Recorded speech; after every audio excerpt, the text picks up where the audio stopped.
ಎಲ್ಲವೂ ಅಂದುಕೊಂಡಂತೆ ಆಗಿದ್ದಿದ್ರೆ ಇವತ್ತು ಆ ಮದುವೆ ಮನೆಯಲ್ಲಿ ಸಂತಸ ಸಂಭ್ರಮ ಮನೆ ಮಾಡಬೇಕಾಗಿತ್ತು. ಆದರೆ ದುರ್ವಿಧಿಯ ಆಟ ಮದುವೆಯ ಆರತಕ್ಷೆಗೆ ತೆರಳುತ್ತಾ ಇದ್ದಂಥ ವರನಿಗೆ ಚೂರಿ ಇರಿತ ಆಗಿದೆ. ಮದುವೆ ಮನೆ ಚೌಲ್ಟ್ರಿಗೆ ತೆರಳುತ್ತಾ ಇದ್ದಾಗ ಕಾರನ್ನ ಅಡ್ಡಗಟ್ಟಿ ವಿಕೃತಿ ಮೆರೆಯಲಾಗಿದೆ. ಚಾಮರಾಜನಗರದ ಕೊಳ್ಳೇಗಾಲದಲ್ಲಿ ನಡೆದಿರುವಂತಹ ಘಟನೆ ಇದು. ನೀನು ಮದುವೆ ಮನೆಗಲ್ಲ ಸ್ಮಶಾನಕ್ಕೆ ಹೋಗಬೇಕು ಅಂತ ಹೇಳಿ ಆತನ ಮೇಲೆ ಅಟ್ಯಾಕ್ ಮಾಡಲಾಗಿದೆ. ಚಾಕು, ಚೂರಿ, ಡ್ಯಾಗರ್ನಿಂದ ಮನಸೋ ಇಚ್ಛೆ ಡೆಡ್ಲಿಯಾಗಿ ಅಟ್ಯಾಕ್ ಮಾಡಿರುವಂಥದ್ದು. ಸದ್ಯ ಕೊಳ್ಳೇಗಾಲ ಸರ್ಕಾರಿ ಆಸ್ಪತ್ರೆಯಲ್ಲಿ ಮದುಮಗ ರವಿಗೆ ಈಗ ಚಿಕಿತ್ಸೆ ನೀಡಲಾಗ್ತಾ ಇದೆ. ನೋಡಿ, ಗಮನಿಸ್ತಾ ಇದ್ದೀರಿ, ವರ ತೆರಳುತ್ತಾ ಇದ್ದಂಥ ಕಾರ್ ಇದೆಯಲ್ಲ ಅದನ್ನು ಅಡ್ಡಗಟ್ಟಿ ವಿಕೃತಿ ಮೆರೆದಿರುವಂಥದ್ದು. ಜೊತೆಗೆ ನೀನು ಮದುವೆ ಮನೆಗಲ್ಲ ಸ್ಮಶಾನಕ್ಕೆ ಹೋಗಬೇಕು ಅಂತ ಹೇಳಿ ಆತನ ಮೇಲೆ ಯಾವುದೇ ಕಾರಣ ಇಲ್ಲದೆ ಡೆಡ್ಲಿಯಾಗಿ ಅಟ್ಯಾಕ್ ಮಾಡಿದ್ದಾರೆ. ಚಾಕು, ಚೂರಿ, ಡ್ಯಾಗರ್ ಯಾವೆಲ್ಲ ಒಂದು ಹರಿತವಾದಂಥ ಆಯುಧಗಳಿದ್ದಾವೋ ಅದೆಲ್ಲವನ್ನು ಬಳಸಿ ಆತನ ಮೇಲೆ ಕಿಡಿಗೇಡಿಗಳು ಅಟ್ಯಾಕ್ ಮಾಡಿದ್ದಾರೆ. ಸೊ ಇದರಿಂದ ಆಸ್ಪತ್ರೆ ಪಾಲಾಗಿದ್ದಾನೆ ವರ ರವಿ ಆ್ಯಂಡ್ ಈಗ ಅಲ್ಲಿ ಚಿಕಿತ್ಸೆ ಪಡಿತಾ ಇದ್ದಾನೆ.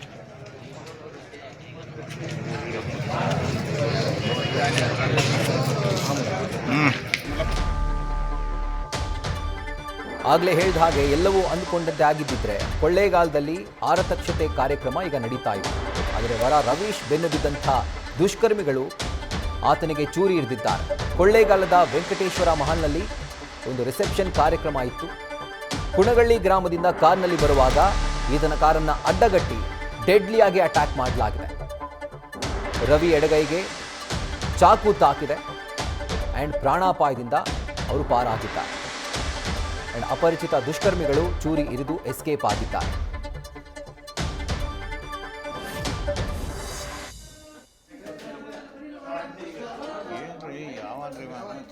ಮದುವೆ ಗಂಡು ಸಹ ಇವ್ರಿ ಇವತ್ತು ಚೌಟ್ರಿಗೆ ಬರಬೇಕು ಆಗಿದೆ.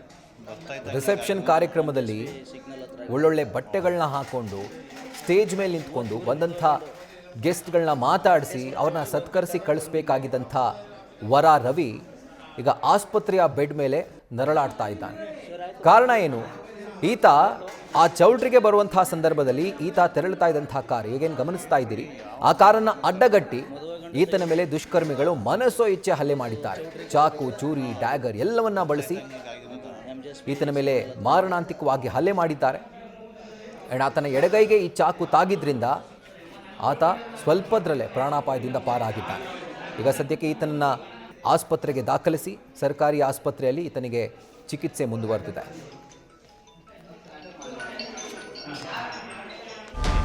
ಸೊ ಹಾಗಿದ್ರೆ ಈ ದುಷ್ಕರ್ಮಿಗಳು ಯಾರು, ಯಾಕಾಗಿ ಈತನ ಮೇಲೆ ಅಟ್ಯಾಕ್ ಮಾಡಿದ್ರು ಅನ್ನುವಂಥ ಒಂದು ಪ್ರಶ್ನೆಯನ್ನ ಬೆನ್ನಟ್ಟಿ ಹೋದಂತಹ ಸಂದರ್ಭದಲ್ಲಿ ವಧುವಿನ ಎಕ್ಸ್ ಬಾಯ್ ಫ್ರೆಂಡ್ ಈ ಕೃತ್ಯ ನಡೆದಿರುವಂಥ ಅಥವಾ ಈತ ಈ ಕೃತ್ಯವನ್ನು ಎಸಗಿರುವಂತಹ ಗುಮಾನಿ ಈಗ ಎದ್ದಿದೆ. 6 ತಿಂಗಳ ಹಿಂದೆ ವಧು ಜೊತೆಗೆ ರವೀಶ್ ನಿಶ್ಚಯವಾಗಿತ್ತು. ನಯನ ವಧುವಿನ ಹೆಸರು.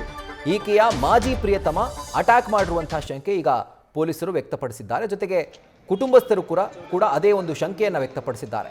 ಕೊಳ್ಳೇಗಾಲ ಪೊಲೀಸರಿಂದ ಈಗ ಆರೋಪಿಗಾಗಿ ಶೋಧ ಕಾರ್ಯ ಮುಂದುವರೆದಿದೆ.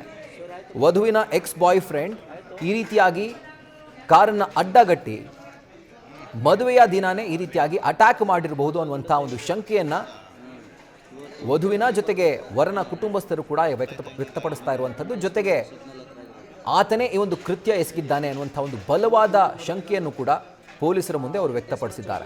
ಹೀಗಾಗಿ ಆ ಎಕ್ಸ್ ಬಾಯ್ ಫ್ರೆಂಡ್ನ ಹುಡುಕಾಟದಲ್ಲಿ ಪೊಲೀಸರು ನಿರತರಾಗಿದ್ದಾರೆ. ಮತ್ತೊಂದು ಕಡೆಯಲ್ಲಿ ಗಾಯಗೊಂಡಿರುವಂಥ ವರ ರವೀಶ್ ಈಗ ಆಸ್ಪತ್ರೆಯ ಬೆಡ್ ಮೇಲೆ ನರಳಾಡ್ತಾ ಇದ್ದಾನೆ. ಸೊ ಈತನಿಗೂ ಕೂಡ ಚಿಕಿತ್ಸೆ ಮುಂದುವರೆದಿದೆ.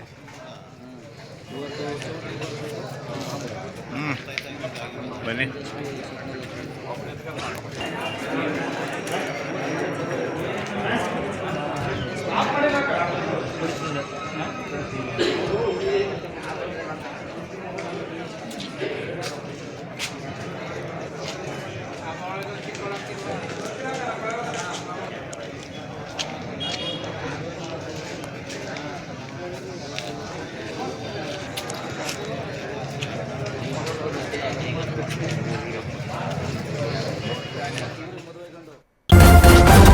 ನ್ಯೂಸ್ ಫಸ್ಟ್ ನಿರ್ಭೀತಿಯಿಂದ ನಿಮ್ಮ ಪರವಾಗಿ.